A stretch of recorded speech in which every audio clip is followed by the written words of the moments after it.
Hi, everybody. My name is Curtis Salinas, and I'm the VP of Business Technology at Slack.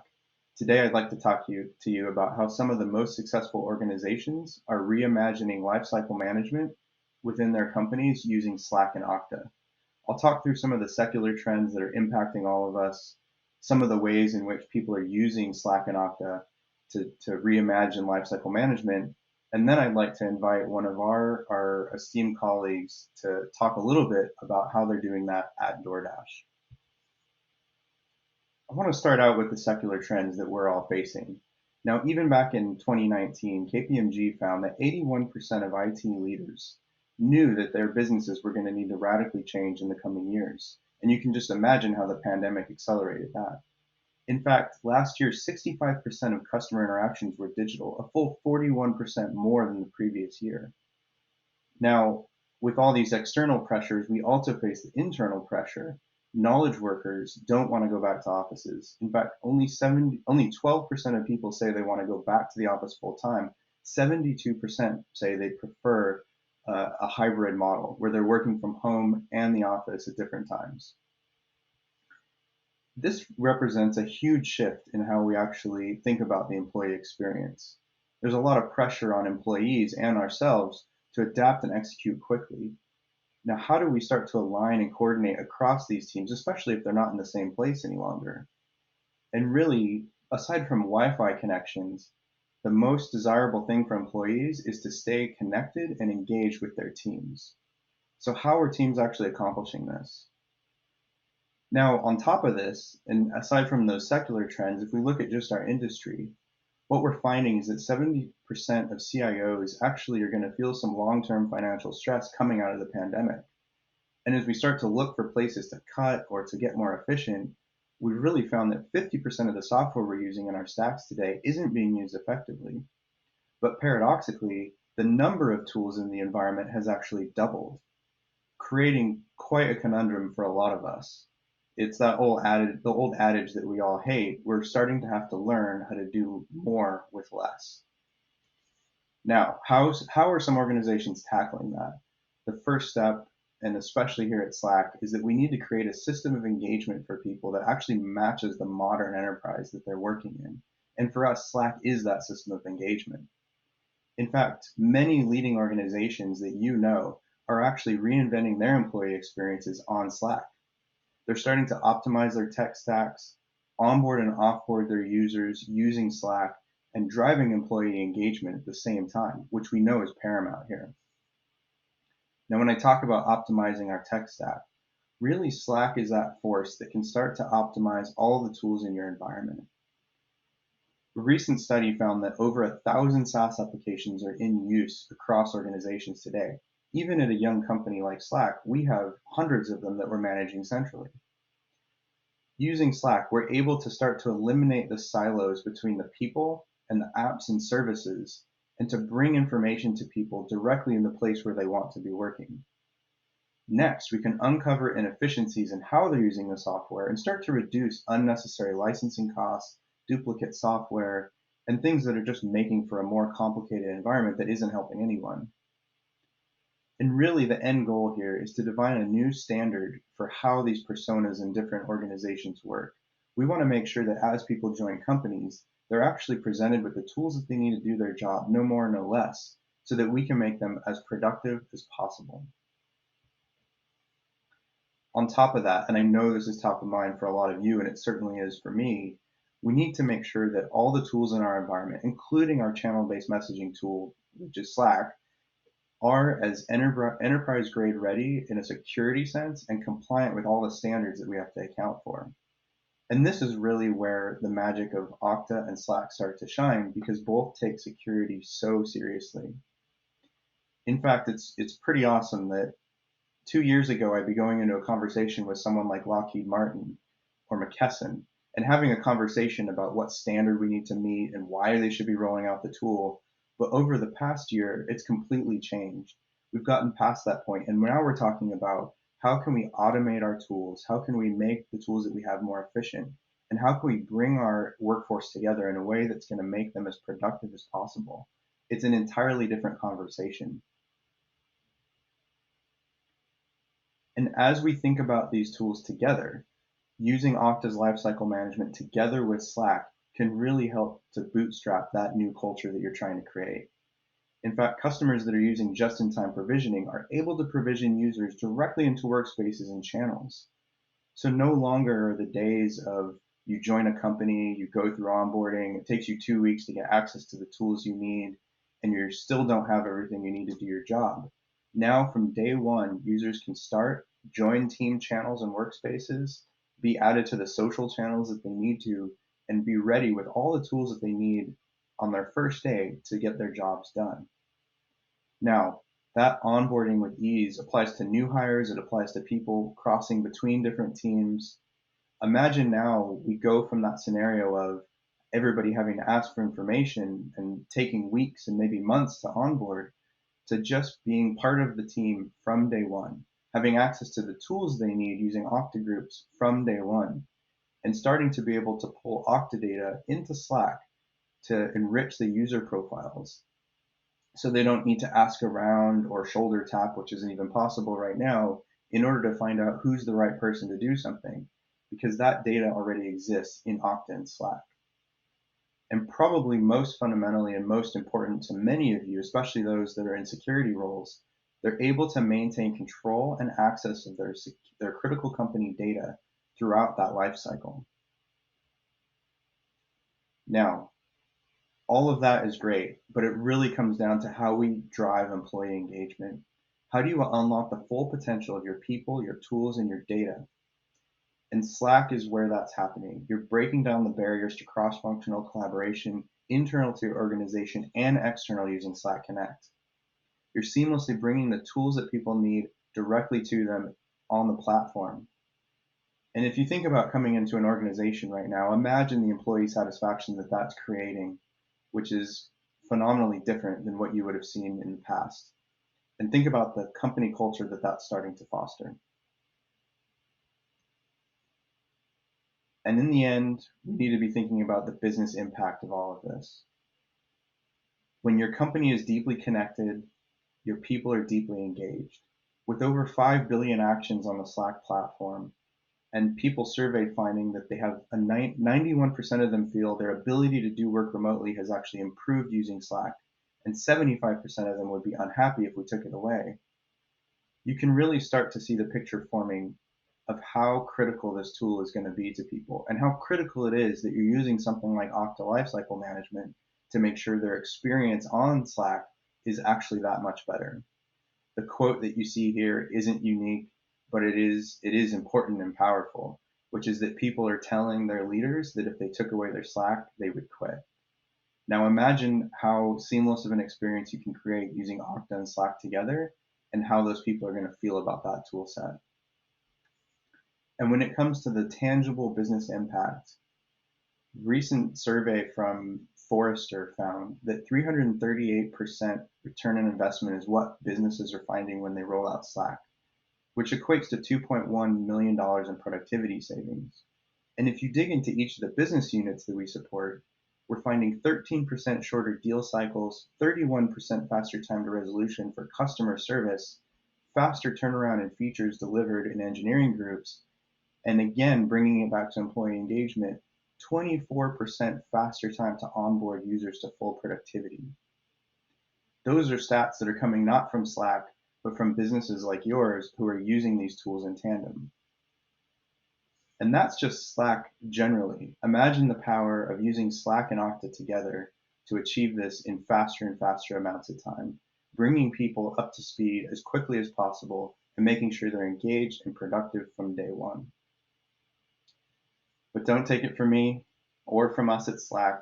What I'd really love to do now is welcome one of your esteemed colleagues, Enrique Jenkins from Doordash, to talk about how they've reimagined the employee lifecycle at Doordash over the past couple of years.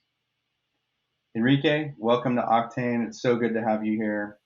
I was wondering, just to kick things off, could you tell us a little bit about yourself and your role at Doordash? Hey, Curtis. Thanks for having me. Happy to be here.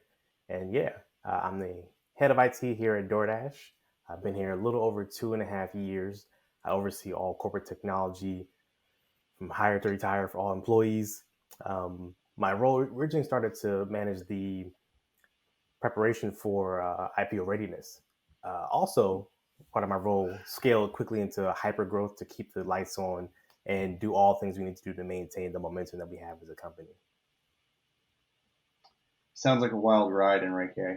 to say the I least. Yes. can you tell us a little bit about what the organization looks like at DoorDash, and what are the kinds of types of teams that you actually support there? So yeah, so I support the entire organization: engineering, marketing, sales, customer support. Uh, but the one thing we do at DoorDash is we scale and we grow fast. And so when I first started, one of the major things I had to do was bridge those gaps between the different functions. Given that my role touches every single function in the company, I had to do my own maturity assessment to essentially see where we were and what I can do to improve that customer experience for all people within DoorDash. And so that scaled out to 6 different verticals within my org that I manage, which consists of my global service desk, my client engineering services group, my audio visual and production services team, my network engineering team, my program management team, we all love our PMs, and my enterprise systems team. So with all of that, we support over 4,000 employees worldwide. Wow, it's a lot. Seems like a lot of responsibility and big job. I love that you mentioned in there too, like the focus on user experience, extremely important, I'm sure, at both of our companies. Earlier, you mentioned that your responsibilities shifted as you kind of came in, took on the role, shifting from that lights on way of thinking or keep the lights on to actually looking for how we scale the business up and get through an IPO. Could you talk a little bit more about that transition, what drove it, and maybe any specific challenges that might be helpful for others? Yeah, I mean, I could talk for days about that, but one of the more relevant subject matter topics I'll talk about is we onboard hundreds of people a month, essentially. That momentum has not stopped. It's actually increased over my tenure here. And so one of the things that we have that a lot of companies in our space do have is SaaS sprawl. So we had, in preparing for IPO readiness, we found that we had maybe some less than ideal controls around our SaaS application distribution and sprawl and time to deliver and get those out. So like I said, we onboard hundreds of people a month, and what we found that we were doing a lot of manual processes. So a lot of things we tried to do is, okay, we have a small team. How do we increase efficiencies?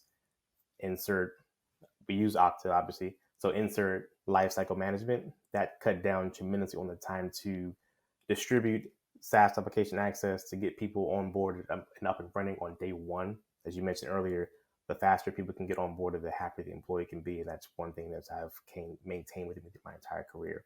Make sure that day one experience for the technical piece that I can maintain for the company is an ideal setup for every single employee. So when people come into our HCM platform, they are automatically pushed into Okta.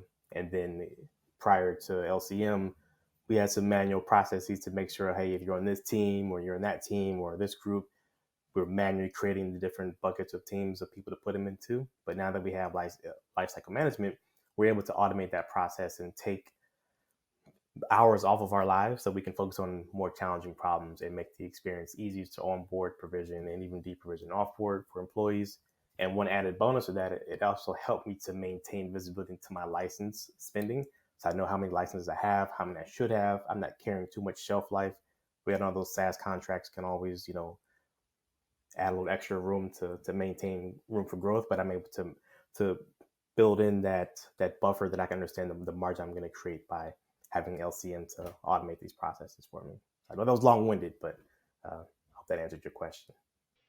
No, it's great to hear. I mean, I know from my time in IT leadership that they might not be the sexiest problems to be thinking about, but I can just imagine like how much weight that takes off your shoulders to get through some of that. And from a we've talked a little bit, or you talked through there, like the system side of it, and like how that's helping the IT shop. What specifically is that employee experience you've crafted? Like, what is the impact that doing this has had on your user base? So I guess even bringing in this even more together, insert Slack. So Slack is one of our primary resources. And like I mentioned before, that day one experience for employees is key. We have a lot of tools Some tools some people use, some people don't. Slack is a tool that every single employee that we have at DoorDash leverages and uses. So Slack has created essentially a community for us for internal information, internal resources. We have the ability to have announcements for things. So if you're a brand new employee, you don't know where to start, you can essentially start within Slack. It's a directory tool for us. You can find, employee contact information. You can find manager chains. And again, that comes from the process we put in place by integrating our HCM to Okta to Slack. So that's one of the easy wins we have with our tooling to make a great experience for an employee population. The other thing people love are emojis. People love their emojis. Creating custom Slack bots and custom commands.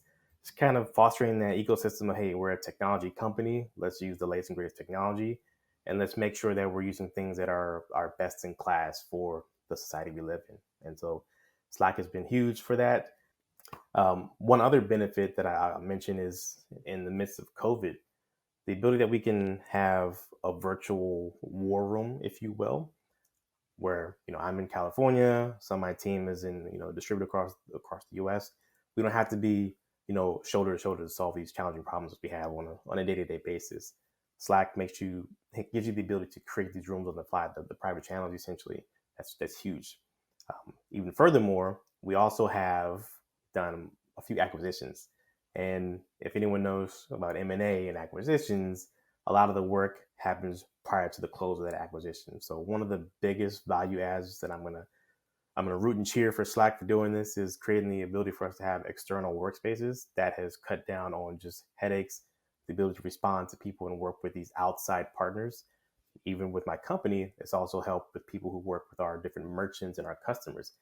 Everyone uses Slack. It's a household name now. So having the ability to interact directly with outside people without having to go through all the layers of IT approval, emails, and all these things, Slack just made it easy and effective for us, and you all killed it for that. So I want to say thank you for that. That's great to hear, and I love those examples of using Slack not just internally, but the Slack Connect to actually connect with these external companies and vendors. And having been both on both sides of the M&A process, that just helps to really drive that culture home and that merger home as you're bringing those people on board. So that's really powerful. Not to put you on the spot, but you mentioned reactions and emojis. Do you have a favorite custom emoji in your environment? I do actually. It's actually it's actually the face of one of my team members, and he's a really energetic character. And so he actually made an emoji of his face, and he's just a ball of energy. His name is I'm gonna shout him out. He doesn't know this, but his name is Lorenzo Hill. I use that emoji all the time. So Well, thanks, Lorenzo. You'll have to send that one over. So earlier you spoke, as you're speaking, it's just very clear how intentional you're being about this whole journey for Okta and with Okta and with your team at DoorDash. Um, taking a step back, what's the vision that you're really trying to craft here, and how are you following through on that? And as you walk through that, it'd be great, I think, for the audience and for me personally. What are some of the best practices, key lessons as you've kind of gone through this journey, just amazing journey with DoorDash? So I'm going to give you one of my tips, my secret tricks. It's not really a secret, but a lot of people do this. Like I mentioned before, when I did my first maturity assessment of the company, what I like to do with any company or any opportunity I look at, I like to use terminology that is easy for anyone to understand, from leadership to marketing to sales, whatever department you're in. So when I first came on board, I looked at where we were within these four quadrants, and I paint them for you. So you have your people, your processes, your tools, and your strategy. And you have a scale of 1 to 5. 1 being, basic, not really there. 2, developing. 3, optimize, stabilize. 4 is advanced or proficient. 5 is continuously improving. Nothing's ever perfect. So within those four quadrants, essentially, I rated every single bucket to see where we were as an IT organization and how we supported the rest of the business. And so that helps me keep my North Star in line. So whatever I was doing day one, that may have shifted, but the vision hasn't changed to make sure that I'm hitting a 5 in all of those four quadrants. So that's what I do when I'm working with other business partners. I make sure that I'm speaking a language they can understand. You and I can do it all day long. We can tech talk people all day long to death. They won't get it. Their eyes will glass over. But my initiative here is to make sure that the business sees the value that we have, and that we bring to them as partners. One of the kind of, I don't want to say fortunate things, but one of the things that COVID has done for us is actually uncovered a lot of the things that we do in IT, normally in the shadows. People don't see the value that we bring all the time. The great thing about COVID is it kind of forced us into the forefront, so people see what we do and people have more exposure to what we're trying to do. So again, even that same delivery method of my maturation scale, again, using that same terminology, people, they see where we are, and that's how I'm able to get headcount. That's how I'm able to get budget approved. That's how I'm able to get projects that I can be more ambitious on by speaking in terminology that our CFO can understand and get on and get behind, and actually proving the dollar value of the investment behind those things. So that's kind of my strategy, whether I'm here or even when I'm doing my own things in my personal life. I kind of keep that same framework of how can I continuously improve. That's really great advice, Enrique. I mean, I love the forming those business partnerships and then that cycle. I think it's so important, and we know this from our technical lives, but our work's never done, right? Got to keep that cycle going, keep looking at that partnership and that maturity curve. All right, last one for me. What's your next big initiative at DoorDash, and what are the kind of top priorities for you right now? Well, one of the things I'll mention about myself is I'm a very ambitious person. So I'm going to continue to build a world class organization. We are hiring like crazy right now. But when I say ambitious, as we all know, there's a community of Apple geniuses. I'm looking to create my own community of DoorDash geniuses. And like I said, I'm a very ambitious guy. So that's one of the things I'm doing, and I'll vocalize that everywhere I go. Um, we also, as DoorDash as a company, continue to work with our community, continue to invest in our community, continue to be the change that we need in our community. I mean, I've said community 3 times in one sentence, so that shows how important it is to us. And then I also got one more trick up my sleeve, which I don't want to share just yet, but I'm always thinking of cooking up something new. So continuing to be a member of the community and helping support our partner businesses and grow and scale to create the world class organization is my goal. I really like and admire the focus on community, and it sounds like you're off to a great start. Maybe once the camera's off, you'll give me that second thing that you don't want to say on camera. I might share a little bit, sure. All right. Thanks again for your time, Enrique. It's really great talking to you. And thanks to everybody who's watching this. Have a great time at Octane, and stay safe out there. Thanks for having me. I appreciate it.